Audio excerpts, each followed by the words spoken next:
there's all the committee are here. And it is 1 minute past 7. So let's admit Hazel Wakefield, Howard Jones, Ian Jenkinson, Kay Wheeler, Howard Jones, Margaret, Larry. I hope there's no limit to how many people we can have here. No. Vivian. Robin Hooper. Come in, Robin Hooper. There's Kay. Oh, we've got Jim as well. I don't know if you want to start taking down a few names, Neil, right away. I'm tempting to. It's a bit. Yeah, there's rather a lot of people. If you're recording it, you don't need to take it is recorded, Neil. It is recorded, so you can look at all the names after the event. Okay. I think that's everyone.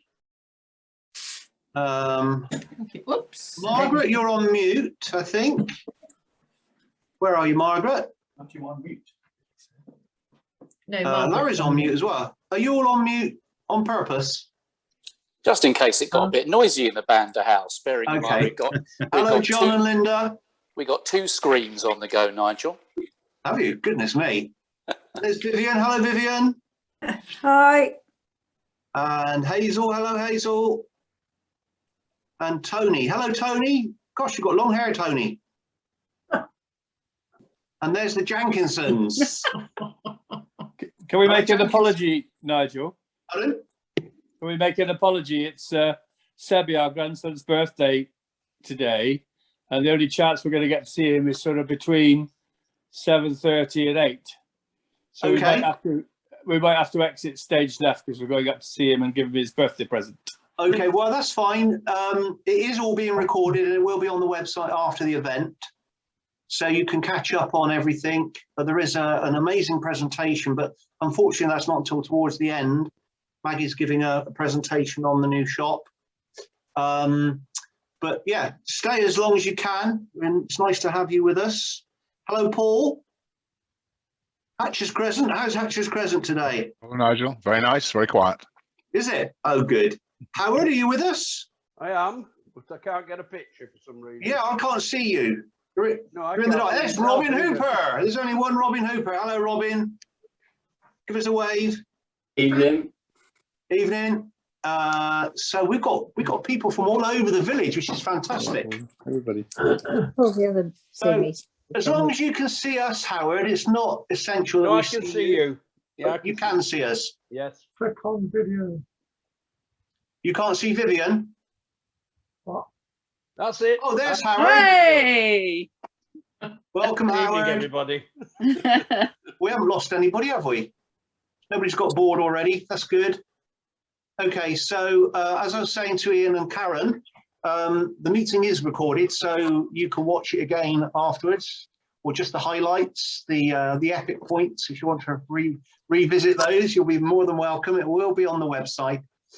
So just to mention a couple of bits of etiquette, I don't know if you've got the ability to raise your hand. Is there a raise your hand on this? Yeah, under the more. Under the more. I can't. Oh, okay. So, so Ian Jenkinson has raised his hand. Just to show you it can. Just to show you it working. I raised my hand. And Yes, John. so the idea being, if you want to ask a question, raise your hand, and I will try and get around to everybody that's got a hand in the air. Okay? You've got a hand in the air. Is that right? Yeah. Good. Do you want to put it down now, or have you got a question already? How do you put it down? How do you put it down, Ian? No, we're there. Okay, Yep. fine. Well, let's kick off because it is now 6 minutes past 7. So first of all, a very, very warm welcome to this, our 18th, I believe, annual general meeting of the members and shareholders. I sincerely hope that this will be the last time that we have to meet by Zoom. And that this time next year, we may well be having this meeting in our new cafe. And we'll be able to have a cup of coffee and a piece of cake along at the same time. Now, wouldn't that be lovely? Yeah, they will say. So, for those of you that we've maybe not seen before, a very quick introduction to some of the committee. You've got Ian up here in the top left, or at least top left on my screen, where he's waving. That's our treasurer. We've got Erica, she's one of our committee members. We've got Jan, who is our vice chairman. We've got Maggie, who is our new shop project manager. We've got Neil, our esteemed secretary. Got Ben, who is also on the committee. And we have got, well, obviously you've got me. And we've also got Larry with us tonight. Larry isn't actually on the committee, but he's a member of our support team. And Larry does a very, very good job for us, which I'll tell you more about later. As well as we are joined this evening, if I can find her, by Hazel Wakefield down there, bottom of my screen. She's part of our team now, but a bit more about her later on as well. So actually, there is one very important announcement before I go any further, and I hope you're all in good voice, because yesterday was one of our committee members' birthdays, and it was one with an O on the end, so it's pretty significant. So congratulations to Neil. So can we all please sing a quick happy birthday to Neil? Happy birthday. Happy birthday to you. Happy birthday to you.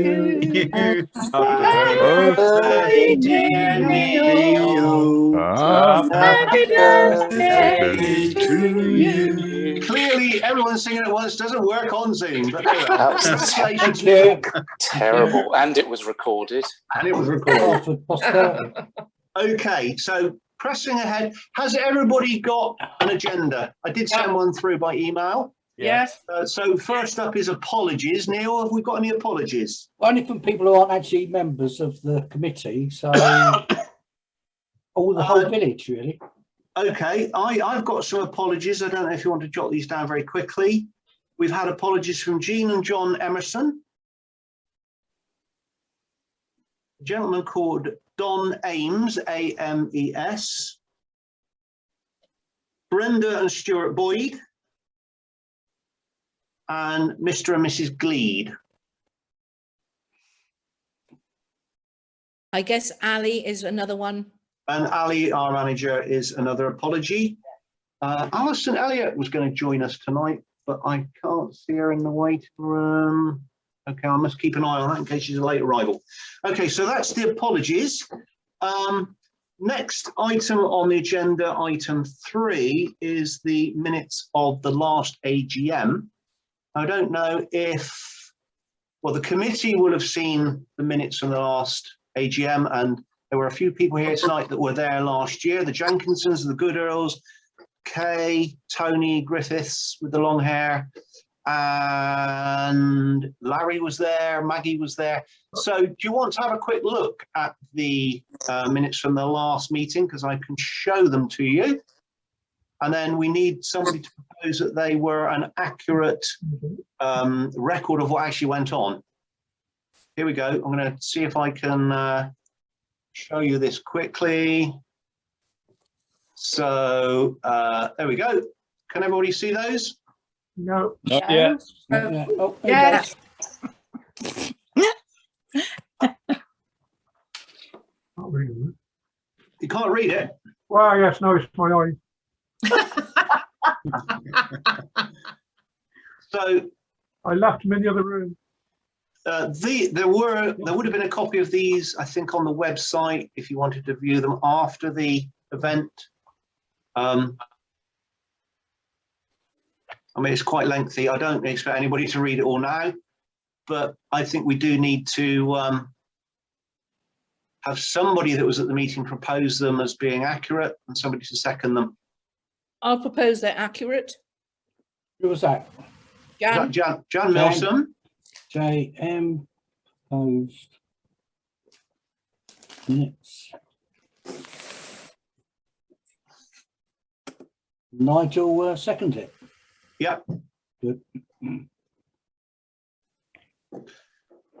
Okay. Thank you, everyone. So moving on to item 4 then, election of the management committee. Your management committee, which I introduced at the beginning of the meeting, are all happy to continue for one more year. So unless anybody has any serious objections to that, again, we'd like somebody to propose that they be re-elected en masse. And it's all gone quiet. Oh no, Yes. Helen Griffiths has said she'd like to propose that the committee be re-elected. And who said second? Please don't fight over it. Yes, I'll second that. Who was that? Margaret. How do we say your surname, Margaret? Boshier. Boshier. Okay, thank you, Neil. Have you got that? Yeah, thank you. Okay. Gosh, we're rattling through this at a tremendous rate of knots. This will be time for your grandson's party or present. Hopefully, yes. However, have you seen how long the chairman's report is? Speed it up, Nigel. Okay, I'll go as fast as I can. So, moving on to item 5, then the chairman's report. And again, this will be available to view on the website after the event. Well, I suppose the first thing to note is that we are still here. Thanks to COVID relief funding, continued support from our very dedicated volunteers, and of course our brilliant staff, we do appear to have weathered the storm. It goes without saying that it has also helped that customers have continued to shop with us. So thank you, shoppers. You know who you are. Now, I'm very sorry she isn't with us tonight to hear this, but a very special thank you must go to our temporary manager, Alison Porter, who stepped up to the plate when our lovely manager, Eve, took some time off to have her baby. As I expect you'll learn from her report, despite various challenges, she found the time and energy to introduce our customers to some exciting new products, while at the same time keeping staff and volunteers motivated and the shop clean and safe. Tonight, the manager's report will be presented by Jan Milsom, our vice chairman. I don't intend to say too much this year concerning the new shop and cafe, as for the first time, we have a dedicated and quite detailed report from our project manager. What I will say is I'm so glad I asked Maggie to run this project, as she was clearly the right person for the job. She and the team she has built around her have been doing sterling work. And make no mistake, this exciting village project is a big job. A big thank you from me to you and the team, Maggie. And no doubt, come March of next year, the community will be thanking you all too. I can't mention Maggie without also giving a mention and a thank you to her lovely husband, Larry, who kindly said yes when I asked him to look at developing our business plans and cash flow forecast for the new business. Also quite a bit of work, but essential for us to make sure we're going in the right direction, as well as proving necessary for the other role he has been fulfilling as our primary outside funding stroke sponsorship seeker and support team member. Our most up-to-date business plan and our financial forecast are both available right now from the download section of our website if you'd like to look at them. They have been completely updated. During the year, the committee has continued to have meetings via Zoom, and I should like to thank them for all the active and lively contributions, and a very special thank you to Neil Chilton, our secretary, for his patience and dedication in keeping our minutes slap bang up to date and on target. I'll get my final thank you, well, for now at least, out of the way, by extending my huge gratitude to Ian Smith, our treasurer. As with the new shop, I won't be saying much about the finances because Ian has his own extensive report, but we do have Ian to thank for bringing us into the 21st century by way of moving the shop's pretty much all manual bookkeeping account system into the cloud via QuickBooks. And we also need to thank him for stepping into the breach at quite short notice when our first appointment of a new treasurer didn't go out too well. We always knew replacing the redoubtable Kay Wheeler would be difficult, but now finally looks like we have found someone with the same size shoes. In addition to the committee, If you've visited the website recently, you'll know that we have a support team. And this has been strengthened by the addition of Julie De Rosario, an HR specialist, and more recently, very recent in fact, Hazel Wakefield, who is now our dedicated volunteer coordinator. Welcome, Hazel. Having moved from Shropshire to live right opposite the new shop, which could be very handy, Hazel will, in addition to helping us find and keep volunteers, will also implement our young people and D of E, that's Duke of Edinburgh programme. Welcome once again, Hazel. With all these other reports going on, there isn't much more for me to say, although one of the things I am required to report on as the responsibility of membership growth falls on my shoulders is how well we are doing in that respect. When the new shop and cafe was first mooted, I realised we really needed a booster, as we only had around 31 members at that time, mostly carried over from our first drive 18 years ago. Well, I'm absolutely delighted to tell you that via a combination of methods, the membership now stands at 216, a growth of 588%. This job is an unfinished symphony. And as you may have read in various parish magazine articles, the target is so much bigger than 216, since you know the population of Blunsdon is a lot more than 216. At the last AGM, when the fundraising and share sale campaign was still quite fresh, I reported that we would soon be at 10% of the target. Now, 1 year later, I can tell you we are at 89%. It's lovely to see the temperature rising on the thermometer sign outside the shop. And here, I should like to thank the sign's co-sponsors, Minuteman Press and Multidata. And that, you'll be pleased to know, is the end of my report. No need for applause. I'm kidding, I'm kidding. Does anybody have any questions they'd like to ask me?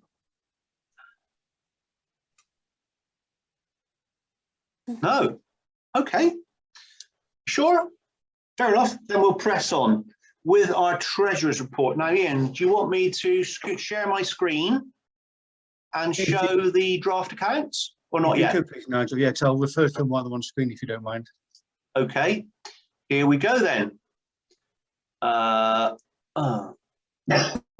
Excuse me. I've lost it. Oh, there they go. There we go. Can everybody see those? I might have to scroll up and down. Can everybody see those? Yeah.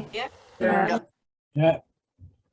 Just a good evening, everybody. I'm one of these reverse commuters. I commute into Blunsdon from Yorkshire once a week, so I may not see many of you around, but hopefully we look forward to seeing you all. One thing I must stress, you may see the heading here, these are draft accounts. They're still to be ratified by the accountants. They've been sent to the committee for review, and I'll go through where we think there's an error that needs to be changed. Hence, that's why they're draft and not finalised yet. So on the left-hand side, obviously the left hand side is the totals. The left-hand side is the titles. The left-hand side of the figures is 2019-20, and then the latest year 2021, just for comparison reasons only. So obviously COVID hit last year and most of this financial year, to be honest, but it's not hit as much as it could have. I'll go through line by line. So first title is income, of course. First one is shop sales. 2019-20, £190,000 plus change. This year, £178,000 plus change. So a £12,000 reduction. Cost of shop sales, very similar, £153,000. And the difference in gross shop profit is around about £13,000–14,000. And that is due to lack of sales due to COVID, one could assume. Going down, non-retail income, which is grants and selling of block pavers. You see in 2019-20, there was no grants because we were nowhere near COVID. We couldn't predict COVID, of course. But you can see this year we're at £23,213 of grants and block pavers. So total income is a big change there. So for 2019-20, £37,000 and change, and this year 47,000 and change. So our discussion with the accountants is that we've had £19,000 worth of grants from 10,000 from Swindon Borough Council and 9,800 from Power to Change. So the councils are classing these as taxable income, where I feel they're grants, they're not taxable. And that will make a huge difference to our profit figure. Bearing in mind, we pay tax on profit. So that's why we're fighting to keep that money, of course. Just go down slightly, thank you, Nigel. Wages have been very, very close together, 28,000 and change and 27,000 and change. And you follow it down for all the other non-staff costs, variable non-staff costs, and they're all near enough identical at near the £40,000 mark. So how the accountants have calculated the net profit is obviously income less expenditure. So 2 years ago, it was £2,000 loss, and this year a £7,860 loss. Oh, sorry, profits. That's where we believe. So out of that, as £1,200 corporation tax bill we need to pay. So that's hence we're arguing this money, these grants we received of almost £20,000 should not be classed as taxable income. So we'll keep everybody updated on how that challenge goes with the accountants. So a sneak peek of this year, as in financial year 21-22, the making a loss trend started in April, carried on, sorry, in April, May. We're happy to report we're making a trading profit now, June, July, August, and so far this September. So hopefully by the end of this financial year, we'll have a profit to share. Hopefully not a large profit, obviously, because we pay corporation tax. So we'll try and keep a profit to a minimum, and so we can get better goods in the shop. That concludes my report, unless, of course, there are questions. Okay, now I don't know if I can see any hands go up.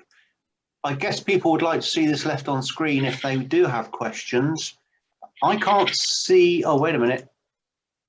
No, I can only see about 6 people at once. Has anybody got... Nigel, it's Larry here. I had my hand up. Okay. I'll lower it now, though. Yeah. Just to say, when you have a look, if you haven't already, at the updated financial plan, what you'll see is all the numbers in draft are included in the 2021 actuals. And I've also, as we haven't had the agreement yet from the accountant, I've also assumed that the grant monies that we expect to come through is taxable. If Ian finds that he's able to move that out of the income line, it means we wouldn't then obviously have to pay tax on not just the money received this year from grants, but what we expect to get over the next few months as well. So that's quite an important point that Ian's scrapping for us there. If you think that the total amount of grants that I applied for this week, I think it's just under £30,000 in total. We don't want to pay tax on that. Thank you very much. So it's quite an important point, but actually I've never heard in any other business I've been involved in, grants being treated as taxable income. So it's one that Ian, I'm sure, will successfully be able to fight for us. That was it, Nigel. Thank you. Thanks, Larry. Can I ask a question, Nigel, please? Well, you haven't got your hand up, but we'll let you because you're special. I've got my finger up. That's okay. But it's not rude. Do we pay business rates? You mean to Swindon Borough Council? Yeah. No. Okay. I'm not quite sure why that is, but we don't. And Kay may. Oh, I just asked. Historically, we don't. Historically, we never have. I just saw it on the page there. That's all. Oh, how much was it? Can you remember? Well, it was included in other totals as well. Yeah. Yes, it was in amongst another total. I just wondered, you know, if we had made a payment. That's all. Let's see. We haven't, but I think as like the pub is, it's a hub of a community. If there was a levied against it, it would be absolutely like I'm guessing £10 a year, as low as that. Yeah. But they've not levied that cost yet, as far as we know. So I think, Helen, are you talking about business rates, comma, council tax, comma, water rates and Yes. energy costs? Yes. Yeah. I think that's just a standard heading. There are no business rates, I'm pretty sure. Okay. Yeah. 99% of that number, 3167 or 3141, is energy. Energy costs. Yes. That that's is what I your thought. electricity, which, as we all know, is probably going to go up. But yeah, that is that's energy. That's not business rates. It was, I think it was just heat. I think, Nigel, sorry, Nigel, hello. Fine. I think the worry would be for once you're in the new shop, because I think it goes on what the value of the building is that you're trading from. And obviously the porter cabin has very little value. So once you're in the new shop, I'm not sure whether the council will revisit that, and there may be a bill to play, but that's all in the future, really. But it's worth remembering, I think. Yes, Ian. I'm not sure, because we're not sure about how Hayfield are going to work it. But as the owner of the building, it might be upon us to consider to consider rates and rateable value, although it is a community building. So it might be that we cover some of the rateable value of the building, but I don't know until I see how it's commuted. And we're going to have to make a move now. So the first we was the parish council. The second we is Ian and I. Well, enjoy. Okay. I've had my wee. Too much. Enjoy the presents. I hope he enjoys the presents. So is there any? Have you got any questions before I disappear? Is what I was going to say. No, I don't think so, Ian. Obviously, Maggie will be in touch with you about the lease and everything. I'm sure she's already touched base with you on that. Yeah. I've had the email. I've had the email like that. That's fine. Okay, fantastic. All right, I don't think there's anything else then, unless no, nobody else has got anything. Good. Oh, Larry's got his hand up again. I have, but not for Ian. So Ian can go and enjoy his time with his grandchild. See you. Yeah. My point was just that I've already. Thanks, everybody. Well done. Thanks, Ian. Thanks very much. And Karen, thanks for volunteering, Karen. Welcome.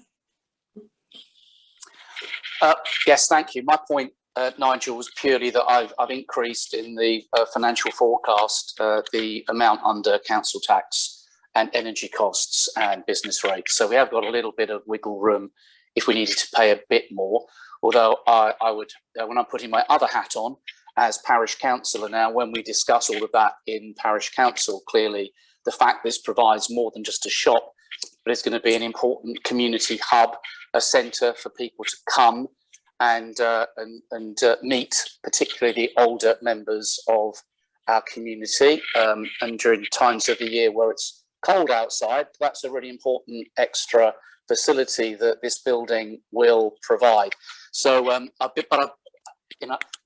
rather than Ian worrying about it, I've actually built in already a little bit of a buffer on the additional costs we'll need to pay for the larger premises from next year.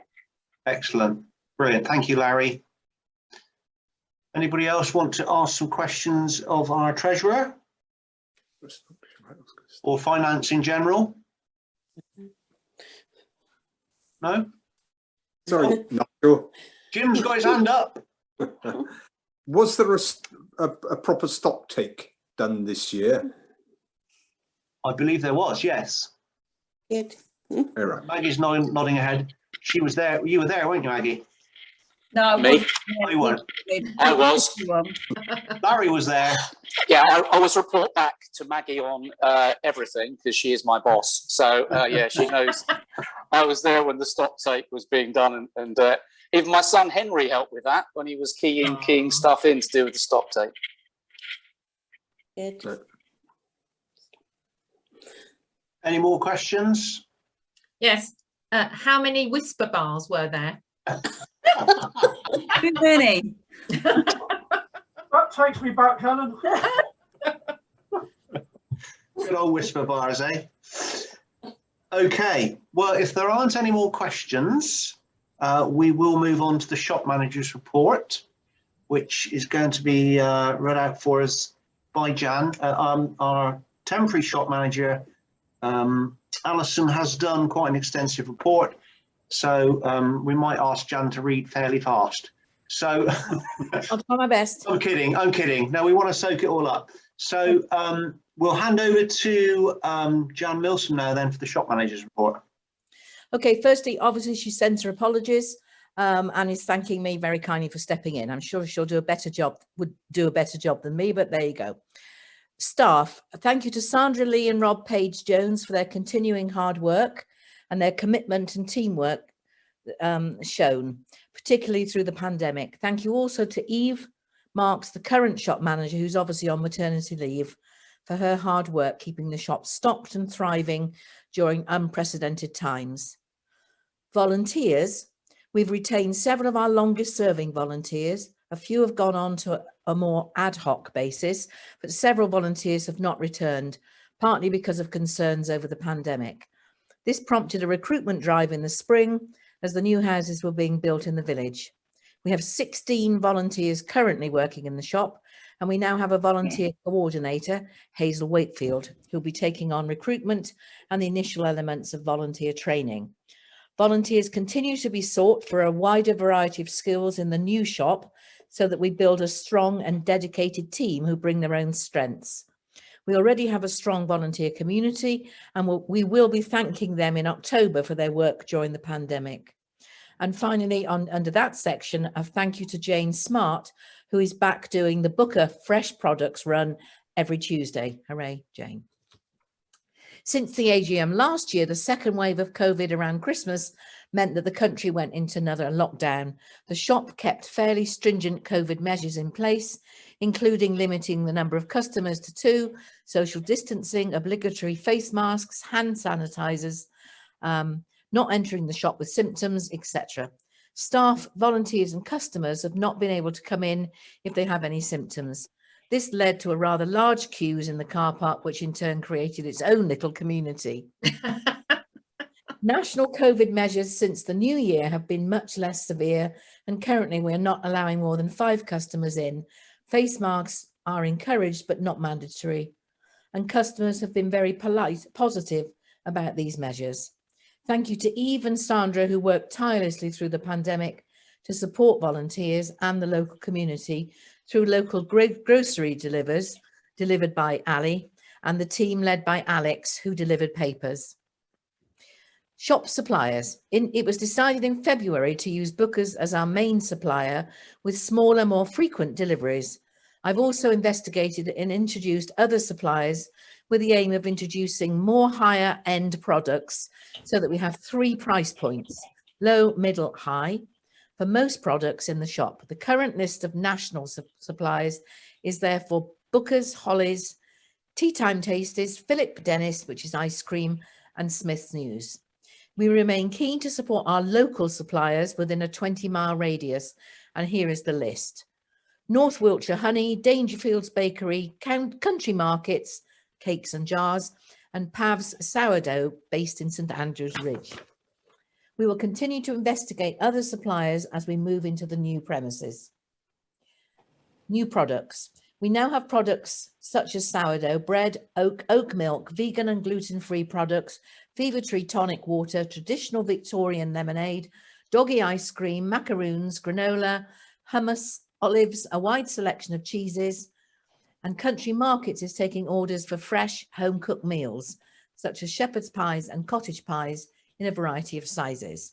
Also, as the government introduced a 10p mandatory charge this year for single-use plastic bags, we are just about to launch our 20p paper bags, and we're investigating more sustainable products for the new shop. And then there's just the last little section, miscellaneous. We gained a 5-star food hygiene rating in April 21, an improvement on previous years. And Ali gained her level 2 food hygiene certificate in May. She spent a lot of time updating the EPOS till system so that more of its capability is used. This has included getting the system to tell when stocks are low, Several hundred duplicate products have now been removed, and stock levels are far more accurate. It's not perfect yet, but it is getting there. Then she just ends with thank you, and I hope that wasn't longer than 3 minutes. Brilliant. Thank you, Jan. Fabulous. And we can't ask her any questions, so we'll just thank Jan for that and move on then to the exciting part of the evening. As far as I'm concerned, don't look so worried, Maggie. You'll be fine. So we're going to move on to the new shop manager's report, the basis of which I believe is a PowerPoint presentation, which I'm going to share with you now. And as with Chris Whitty and Mr. Valance, it will be next slide, please. So bear with me a second while I share the screen. Try and find this presentation. Oh, it's down here. And okay, can everybody see that? Yes, thank you. Okay. Okay. How do I go to the next slide? That's the question. Hang on a second, Maggie. Oh yeah, I like that. Okay, right. Shoot, go ahead. All right, so I'm going to go through now. I've got about 10 slides, no more than 10 slides to take you through where we are with the new shop and cafe at the moment. As we've done with the other presentations this evening, I suggest we probably keep questions to the end, because it may be that you ask me a question that I will answer in the next slide.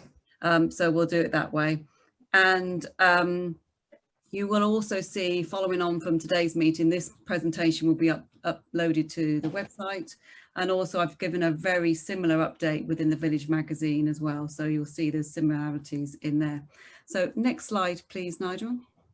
So what I'm going to take you through is just some key points from our survey that we launched in the community. It was an online survey that we launched on the 3rd of July. So I'll take you through some points of that.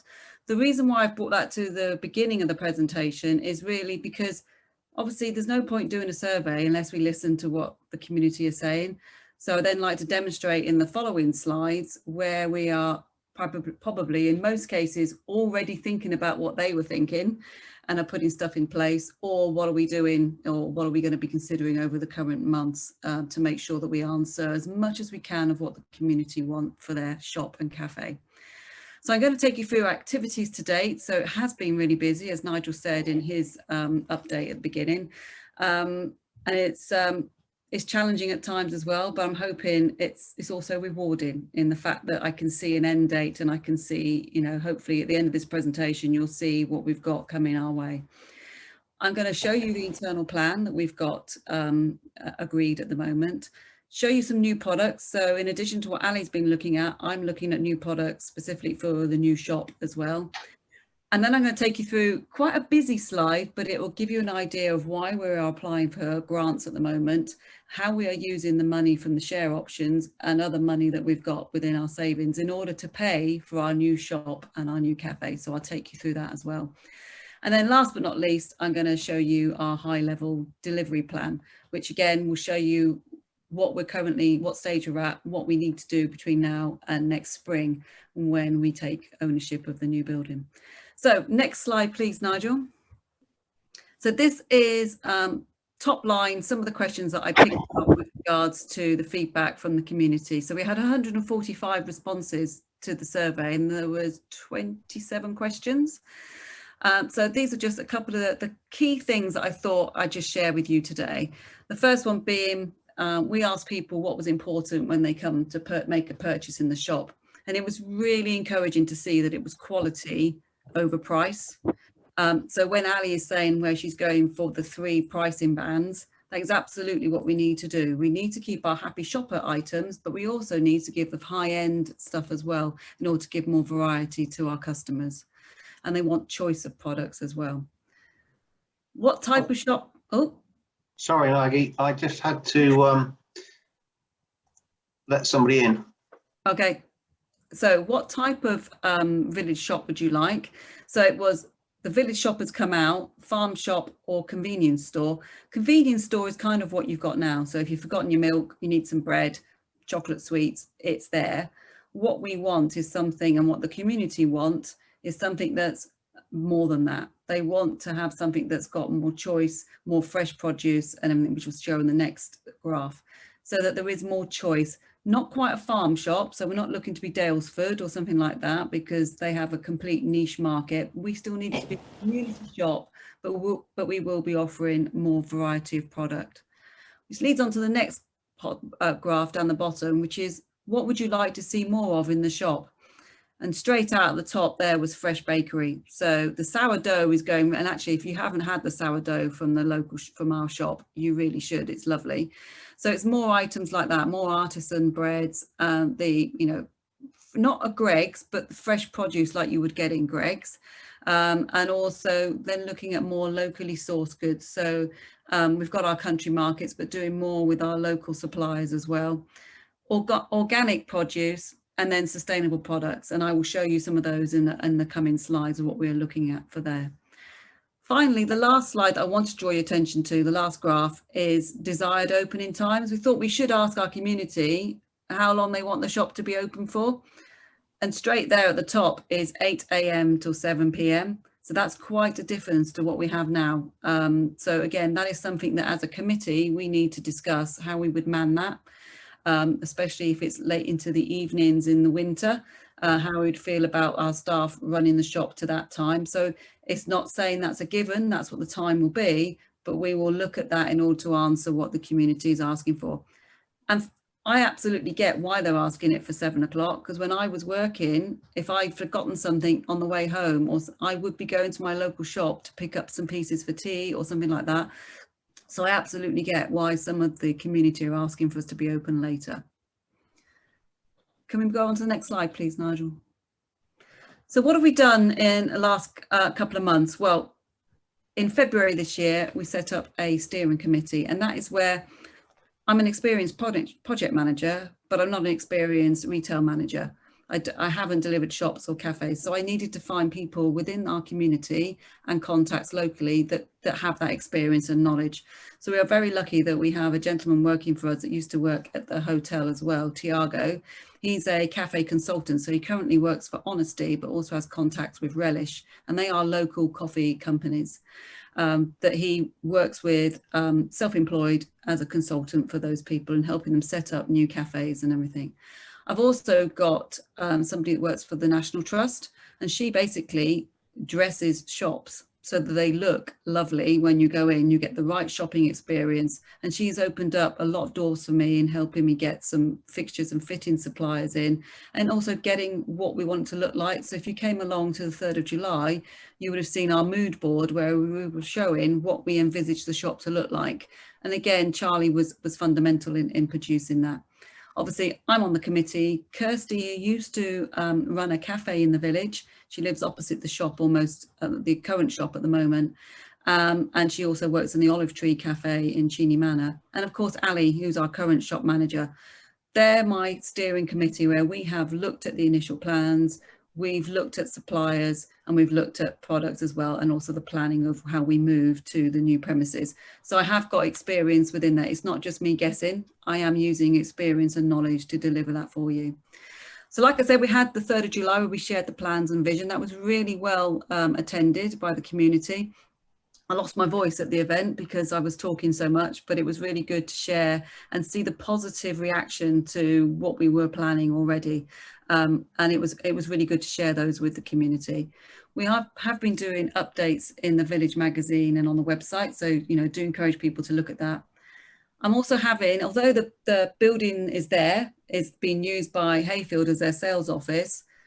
The sales team have been very welcoming there if I need to go in for any meetings with suppliers. And I actually have a monthly meeting with their developer planning guy, Luke, who's been working with the parish council previously and with Nigel, in order to make sure that we are on schedule for next year. And if I've got any questions and queries on fixtures, fittings, that will be left behind for us, he's on that meeting. I'm talking with him about the block paving outside, the time capsule for the local school, that kind of stuff. So we are still heavily involved with Hayfields on a monthly basis. Like I've said, we're having meetings with potential suppliers, and we have been doing a lot of work, Larry and I, in the last week to 2 weeks on applying for grants from the landfill suppliers so that we can have enough funds to do the cafe and shop at the same time. So there's quite a lot going on. I tried to show it pictorial as well, so you can see where we are, but it's been a very busy couple of months. Next slide, please, Nigel. So this, I don't know how well you can see this, whether you can zoom it out a little bit more, Nigel, I don't know on your screen, but this is the current plan for the shop. Oh, no. Sorry. No, I sorry. can't We'll make leave it there. So you will see as you approach it now from the bottom half of the building, that is the front door as now. If you were to, you know, go up to the window, have a look through, that is the front door to the building. So it's going to be shop first and then cafe at the far end. I'm going to show you in the next couple of slides some more of the information as to the kind of equipment we're going to get in there, but we are purchasing 5 new fridges, and they are fridges that are doors and with closures on them, so you haven't got your open fridges that are, you know, not very cost effective and it's terrible to keep the temperature right. Ali has a nightmare keeping it all running smoothly.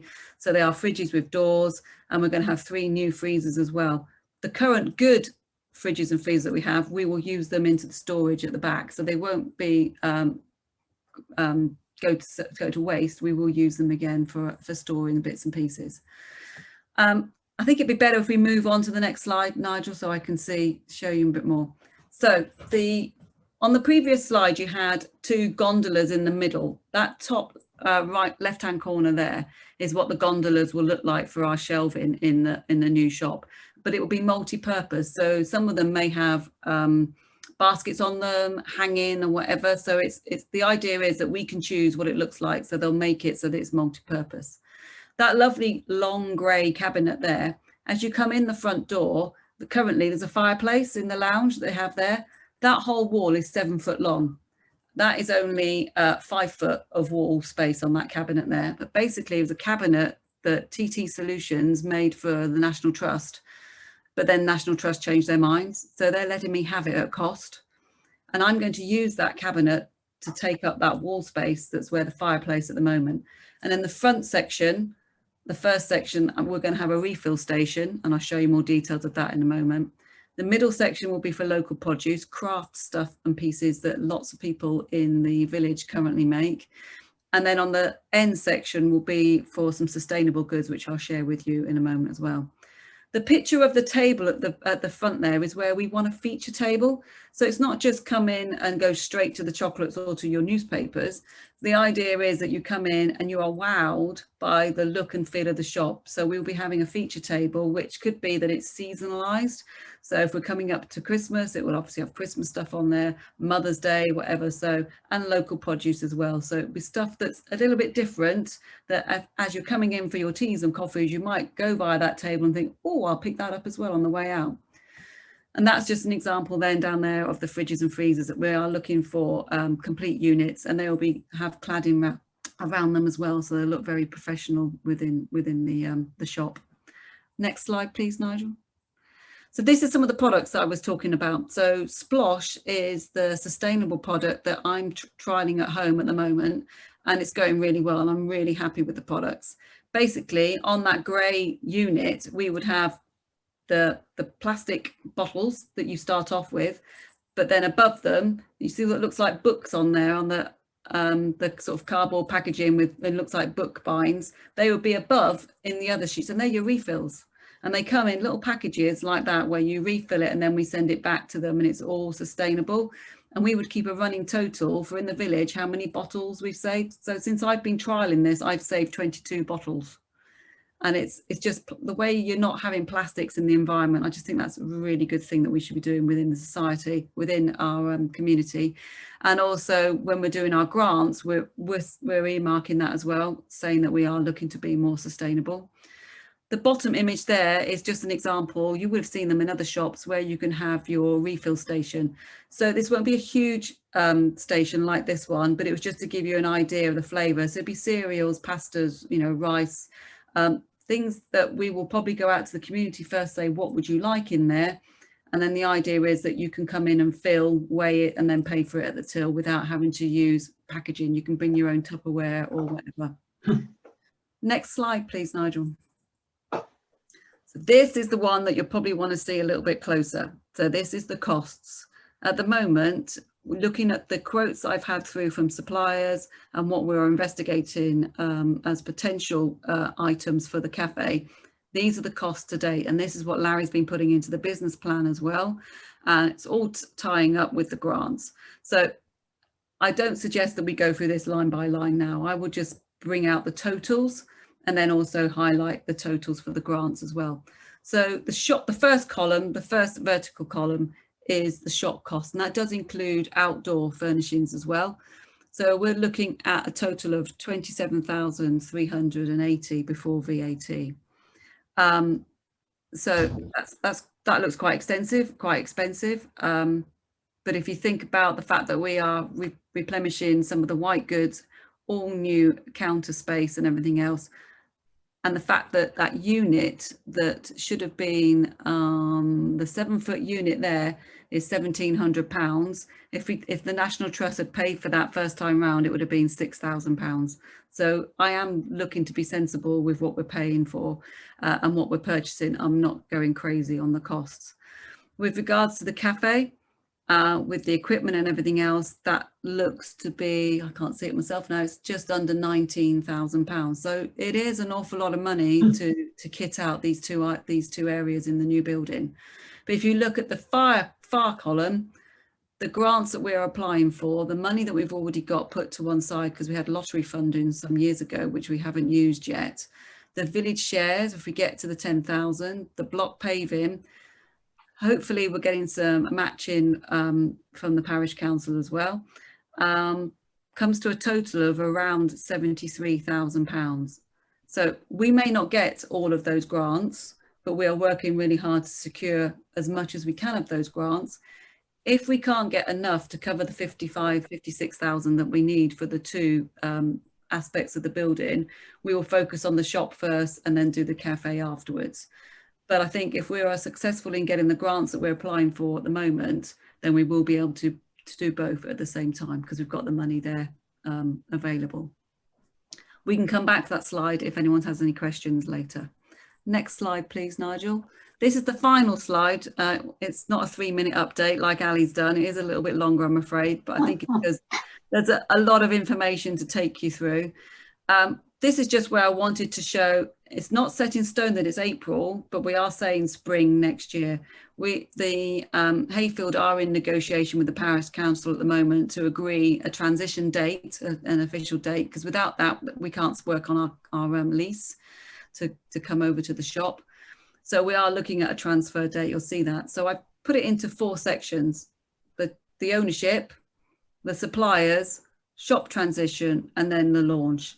So you can see in the top section of ownership, it's all about the lease and then delivery of some more of the stuff from Hayfield, i.e. the outdoor area, and then Hayfield vacating the building and making good. So then they can hand to us. With regards to suppliers, for us, it's really key at the moment that we get deposits paid for our fixtures and fittings and our white goods in order that we can secure them. I'm going to investigate an Amazon Dropbox and Hermes because we're not having a post office anymore. And that has been communicated previously in meetings and village updates. We need to start sourcing more suppliers in order to fill the shop. If you think about the size of the building that we've got, so we are looking at that. Ordering the block paving, we've had that open.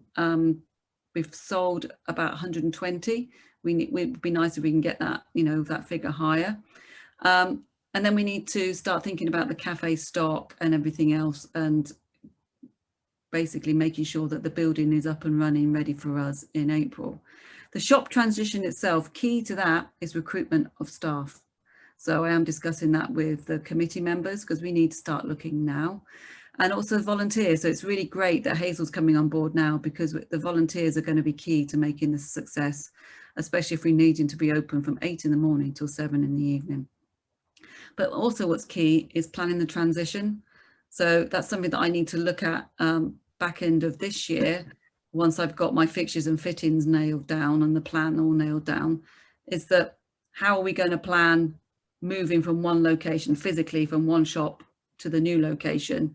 If, for example, do we keep it open for milk, bread and newspapers, but then everything else is packed up and moved to the new location and then we do a day where it is shut.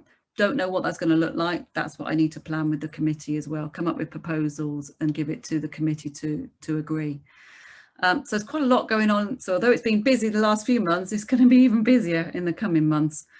And then finally, with regards to the launch, we've planned in some advertising. It's no use having this lovely new shop and cafe if we don't actually market it, the fact that it's available for people to come, not only in the village, but outside the village as well.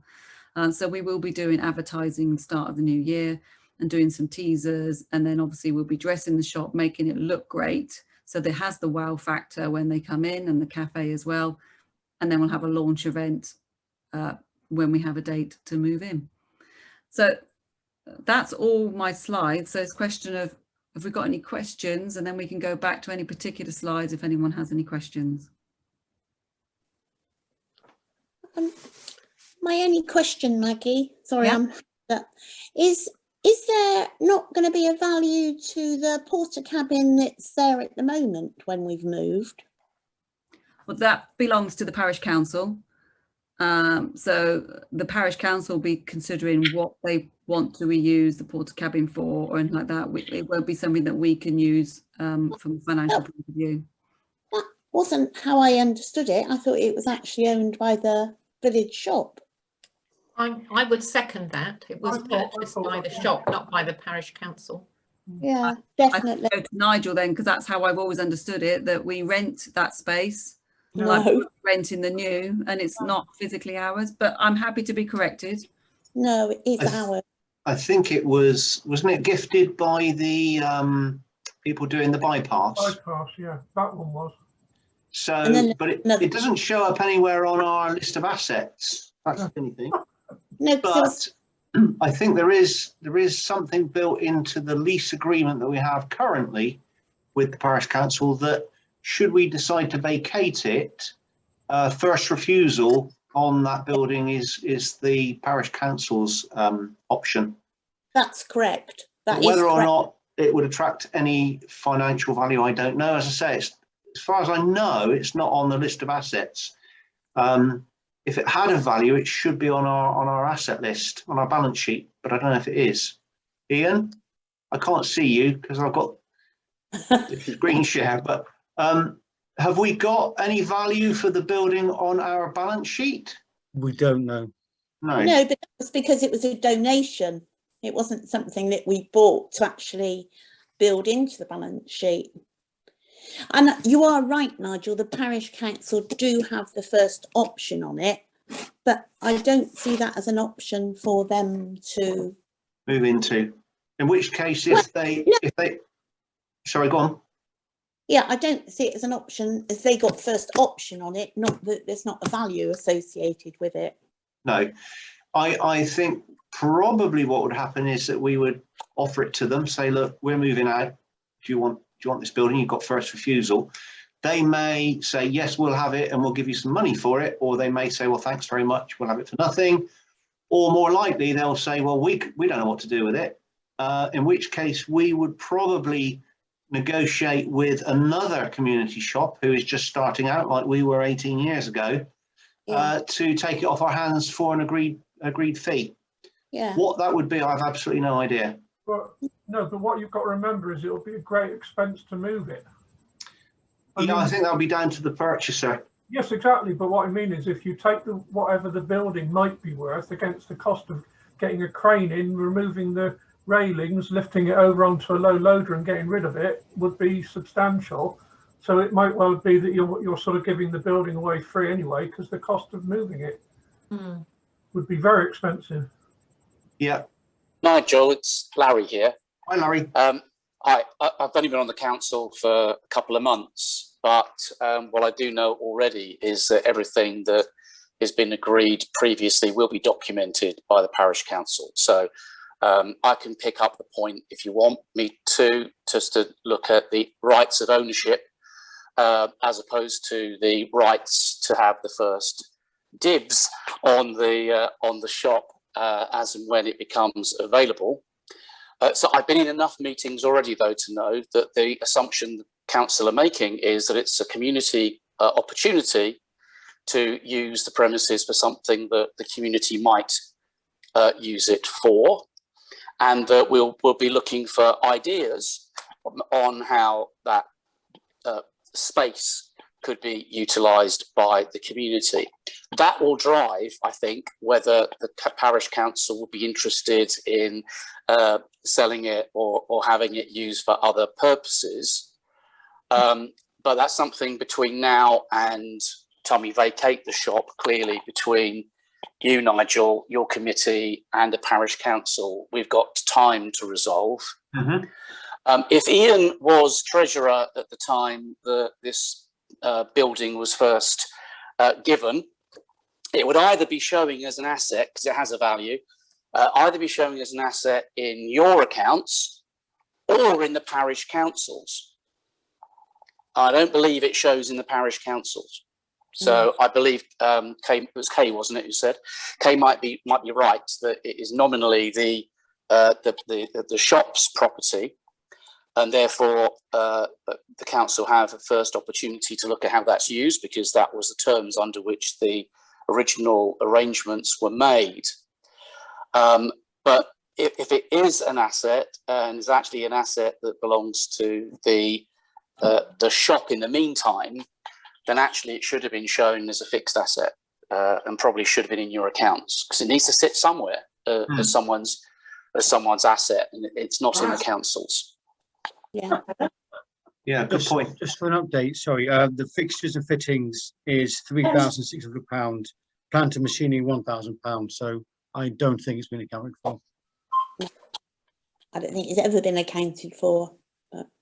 No, I don't think it has. No, I'm sure not. But okay. Okay, well, that would be an interesting scenario then. Looks like there's multiple choices and options that could occur with what to do with it, but John's quite right. Another shop wanting to move it would have quite a hefty bill, but you know, if they're doing fundraising, they would probably build that into their plan like we have, you know. Can I ask a question, Nigel?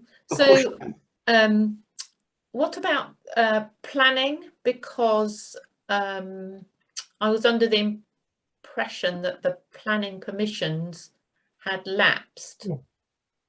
Is that why there was is that why there's a lease agreement with the parish council? The planning, do you mean the planning of the new building? No, on the original of the current shop. The lease of the current shop? Yes. I'm not quite sure I understand the question. So the current shop is leased, or at least to be perfectly accurate, I think it's not the building itself, it's the piece of land that it sits upon that we lease. Would that be right? Yeah. Okay. So we are leasing a piece of car park from the parish council, upon which sits a building that we were donated. Okay. That makes sense? Yes, it does. That agreement, I think, comes up for review every X number of years, possibly 10. Comes up for review every 10 years. And we did have some sort of review with the parish council quite a while back, I think, didn't we, Kay? I don't know if you recall it. Yeah, I do. I've got the original lease document, the original agreement, if you need it.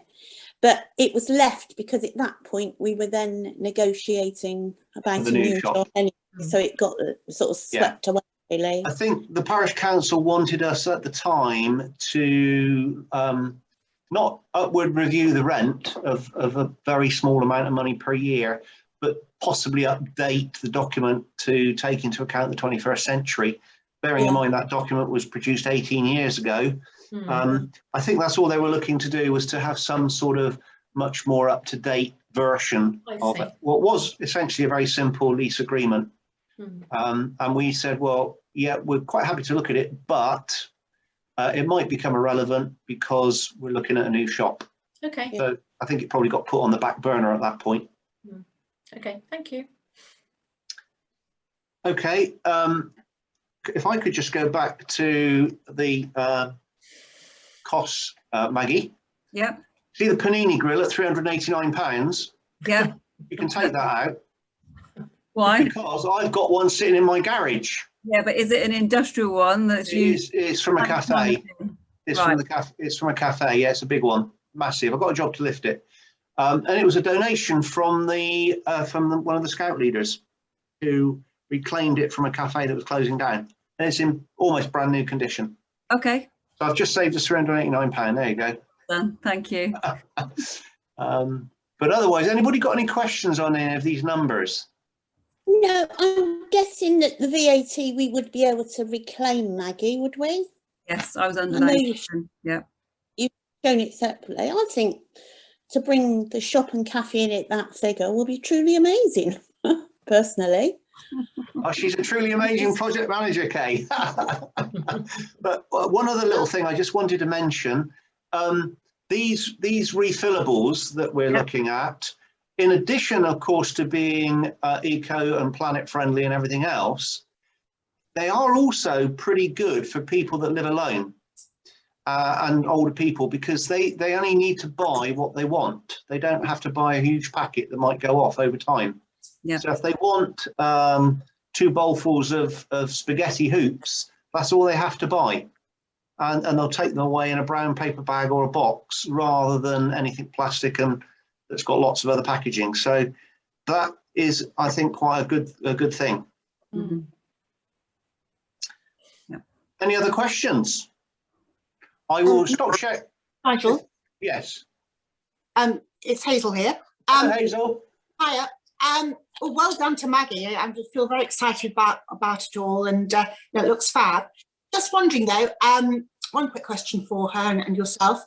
When we've actually got the shop populated with staff and volunteers, assuming that there would need to be a number of volunteers at any one stage in the shop supporting it with the sale of the shop and then the cafe, will there actually be any branded wear for the volunteers and shop staff, a badge or an apron or a polo shirt, so that people can be easily identified to be there to help out? Well, that's a very good question, Hazel. Perhaps I can answer that one, Maggie, because I don't know if you know this, but courtesy of, I think it might have been you, Helen. Are you still there? Me? Yeah. It might have been courtesy of you or some of your colleagues that were on the committee at the time. But we do actually have some Blunsdon shop aprons. Aprons, yeah, we had them at the beginning. They're in the shop. I think the idea was that when you came on shift as a volunteer or a member of staff, you put one on. Yeah. But unfortunately, that kind of went by the wayside, shall we say. But I think it's a marvellous idea. You've still got yours, John? Oh, I said we had our picture taken in the mid, it's put in the advertiser. But we were a lot younger then. As were we all. As were we all. But yeah, I think it's a great idea, Hazel, and somebody should take that on board as a nice little project. I do have it on my list of stuff. Well done, Maggie. I knew you would. It's more for, I think it's a great idea, because especially if you go into the local pub now, the Heart in Hand, it's really great the way they've got their uniforms, and they've even got little candles on the table that it's all got their branding on, and it really does lift the quality. It feels like a more of a quality pub because of that. So I was thinking, oh, that's a really good idea. We could do something similar. So it is on my kind of ideas board for other stuff, bits and pieces that we can do. So watch this space. It depends what money we have left when we're doing everything else. But if we can dust off those aprons, that would be great. But it'd be really nice if we could do something new, perhaps polo shirts for those that are working in the cafe or something. But then, you know, we need to look at the cost of it. But I'm not saying no. Good. We need extra large for me, by the way. Right. Anybody got any more questions for our project manager? I've had my hand up for a little while, Nigel, but I sorry, Larry. You were off my screen. I couldn't see you. Sorry. I wouldn't dare ask any questions of the project manager, bearing in mind she'll be next to me in a few minutes' time. But just to reinforce the importance of the sustainable nature of the shops and the stuff that Mandy's been talking about, every single grant application I've made so far, we've had to put in what is it about our shop that makes it sustainable, good for the planet, eco-friendly, without this stuff that Maggie's talked about, it would just be any other shop, and we wouldn't be getting as much money, or potentially as much money, from those grant applications. So any villagers who thinks it's sort of nice to have, and why do we focus so hard on that? That's what 21st century retail trading is about. And if you don't do that, then we would be at risk of not getting all of the money that we're looking to raise. And of course, a lot of our own villagers, it's been one of the things they've been talking about to us over the last few months. And certainly when Maggie did her stand up and talk session at the Bacon Butty event, it was something that got quite a lot of attention. But it's not a nice to have. It's an absolutely find the space and the suppliers to do it, or else we'll be me and you, Nigel, be having to go back to people who are looking to give us money, explaining why we haven't done it. The only other point was, I almost fell off my chair at the thought of myself wearing one of those Arkwright type aprons in the village shop. So if we, open all hours style. So if we do have an opportunity for a nice polo shirt, that'll be very pleasant. Thank you. There you go. Excellent. Thank you, Larry. Any more questions? Any more hands up? Robin, you've been very quiet. Have we got any questions? No? Happy? Oh, is he going to unmute himself? We can't hear you, Robin. Oh, hello, actually, Robin. I have one question for Maggie, actually, on the tables. I see it's tables and chairs. Is there any thought being put into having stand-up station for coffee? So someone who wants to pop in quickly, or a couple of people. Okay, if we can go back to the plan, Nigel, on the slide. Yeah, bear with me a second. So I'm in another round of discussion with the shop fitters at the moment, because the way the building is at the moment, if you look in the Hayfield Lounge, they have the offices at the back with dividing walls. So Hayfield are removing those dividing walls as part of the make new. So I did ask our shop fitters to quote me for the little dividing walls that you can see between the cafe and the shop counter, and then by the cafe counter, and then by the freezers, the fridges. And that's too expensive for what they've come back for. So I think you're quite right. When I was talking with my steering committee last week, it could be that we're going to move the cafe counter along slightly, and we might be able to put a stand up, our own, source something, a high counter at the end of the cafe end, if that makes sense, the cafe counter. So that is something that we could probably do, and it won't cost us a fortune. We could source that ourselves. Okay. It's only the one thing that's sprung to mind is cyclists.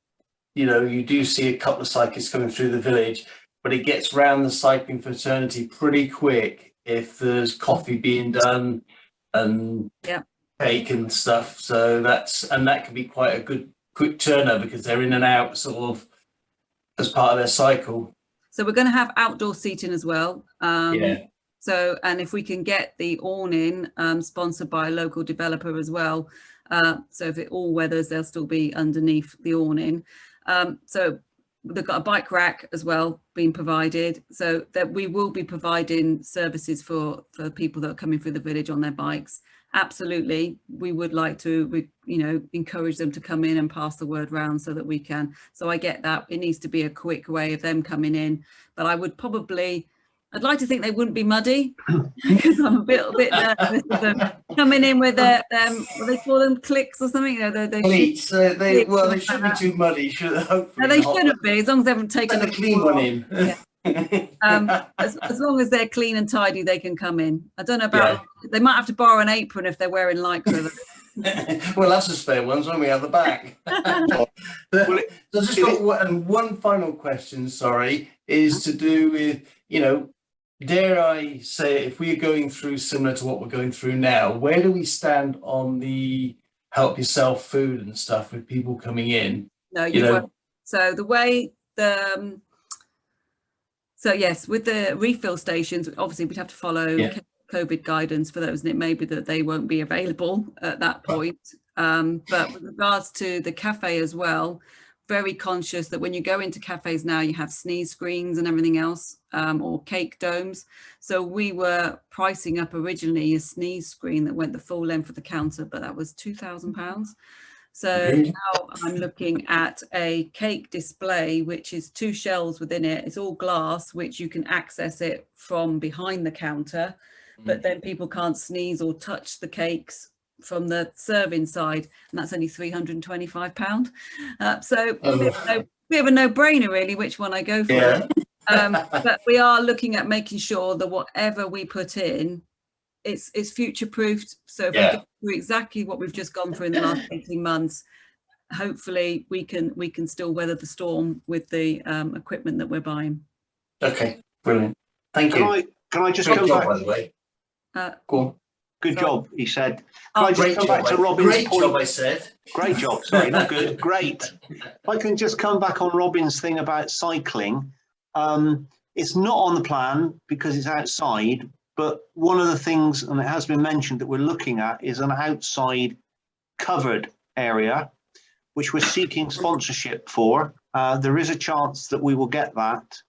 And it would mean that not only could cyclists who are hot and sweaty have a quick coffee and a piece of cake outside, but more importantly, if you have a dog, you'd be able to have a cup of coffee and a piece of cake outside as well. Because sadly, at the moment, because we are not just a cafe, but a cafe and a shop, we won't be able to allow dogs into the shop and cafe. So this would mean if we have the outside area, which may or may not be heated in the winter, I don't know yet, but it will mean it will be covered, it will be dry. Cyclists can park their bikes on the bike rack, send somebody in to get a tray full of coffee and cakes, eat it, and then on their way on their cycle ride. And I have noticed, and I expect everyone has, there are quite a lot of cyclists coming through the village now, and other shops that we've talked to that have cafes have found the cycling trade is very, very good for business. But we also want to cater for dogs. So again, a lot of cafes you've been to, you probably see a sign outside that says we are dog friendly, and we are selling doggy ice cream, which is going very well, by the way. So we want to be dog friendly, cyclist friendly, and everybody friendly. We want to be everyone's friend. So there we are. Let's hope that happens. Hazel, you had a question. You were going to ask a question. Yes, and I was going to ask, is somebody talking to the existing suppliers of the stock that the shop holds to seek their support in some way with the development of the shop, so that we can continue the relationship and develop the relationship with them? I'm not aware of any discussions, but that's a fair point that perhaps we could tap into them. They all have slush funds, so it's just a way of enhancing the relationship and then thanking you for your custom over the last couple of decades, and being part of the development of the new shop. Mm-hmm. Okay, I can take that as a point to go away. Thank you. Any other questions? Oh, Larry's got his hand up again. Yeah, that last point from Hazel was a good one, because that's not something we've talked about doing. So I think that's going to be an important one. So I'll pick that one up with Maggie over the next. I think that's more for sort of fundraising type thing, isn't it, Nigel? Yeah. The point I was going to make though before that was that the numbers that you showed earlier, or Maggie showed earlier, if we get sponsorship for the outdoor gazebo, fantastic, but it is in the numbers that you saw.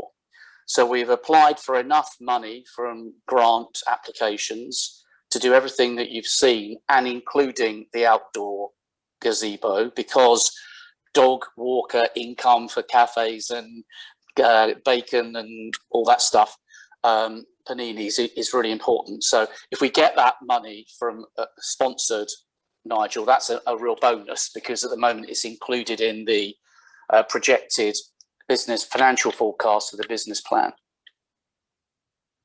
Yep. Well, we may have some news on that in the next few days. Fingers crossed. Touch wood. Touch wood. Okay. Any more questions? Okay, Jim's got a question. That's all right. Don't apologise.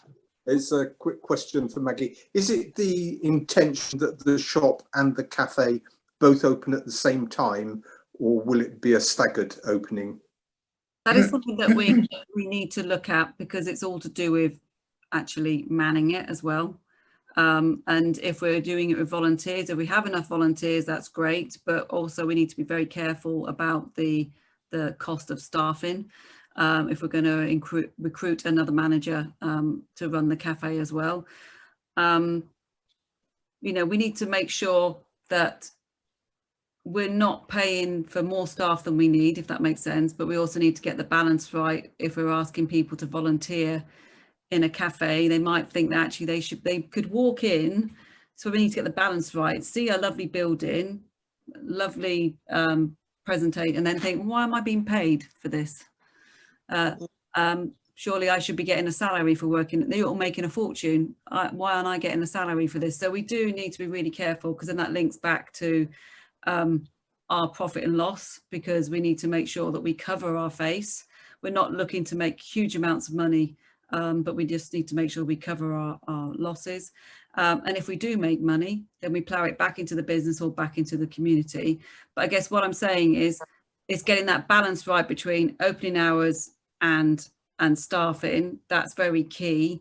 But I absolutely get that we need to make sure that if the cafe is open, can we have staff that also know how to make a coffee from the shop if the cafe is not open? I don't know. That is something we need to look at. We'll have core hours, but it's then what do we do for those between 8 and 10, and then from 4 till 7, what do we do? And that's something that we need to look at.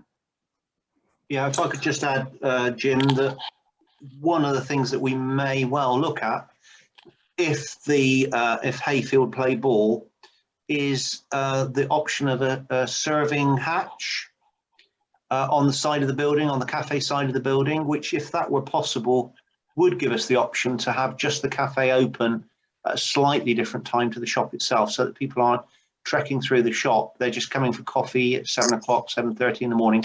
But that is all up in the air. It's just on the list of things to look at. Yeah, that's not a definite from Hayfield, I'm afraid, Nigel. That's something we've asked and they've gone very quiet on. That normally means a no. But I can keep asking. Well, it's always something we can do ourselves if we thought it was important enough. Yeah, yeah. If the community wanted coffee at 7 in large numbers, it might be something we'd have to look at doing ourselves. Plenty of builders in the village. Nigel, it's me again. Sorry. Hi, Larry. Just to support what Maggie's just said, because I dare not, is that I've erred on the side of caution in the business plan. So because of what you just heard from Mandy about the balance, Maggie, between the balance of part-time and volunteering workers, in the first year that we're trading in the new shop, I've assumed that the cost of paid for staff increases from 28,000 estimated this year up to over £50,000. Now, if we don't need all that money because we've got plenty of volunteers, and a different type of volunteer, maybe a younger person might want to be happy to work in a cafe and learn how to be a barista, and would see that as different than standing behind a shop counter and scanning shop items. We have got money in our projections which allows for more staff costs. So that's quite important, bearing in mind we don't know what our volunteering position is going to be in, and probably until closer towards opening. Well, Hazel will keep us up to date, no doubt, on progress in that respect. Thank you, Larry. Any more questions for anybody, really? No. I can't see any more hands up. So in that case, ladies and gentlemen, we come to the final item, any other business. Nobody said anything at the beginning about having anything in particular they wanted to discuss. Is there anything that we haven't covered that anybody would like to ask or raise? Because if not, at 20:25, an hour and 25 minutes after we started, I will be closing the meeting. Last chance. No? Going once, going twice, going 3 times. Well, look, thank you everybody for coming. It's been a very good turnout. I expect that we will get quite a lot of views of our meeting on the internet. I think I'm right in saying last year after the event, something like 60 people looked at the event. As you know, we've got 216 members, so if every member wanted to have a look at it, that would really boost the situation. But it's been lovely having you all here. Thank you for coming. Please look forward to meeting everybody face to face this time next year. Good. So thank you once again. And Neil, I declare the meeting closed. Yeah. Thank you. Bye bye, everyone. Good night. Bye. Bye.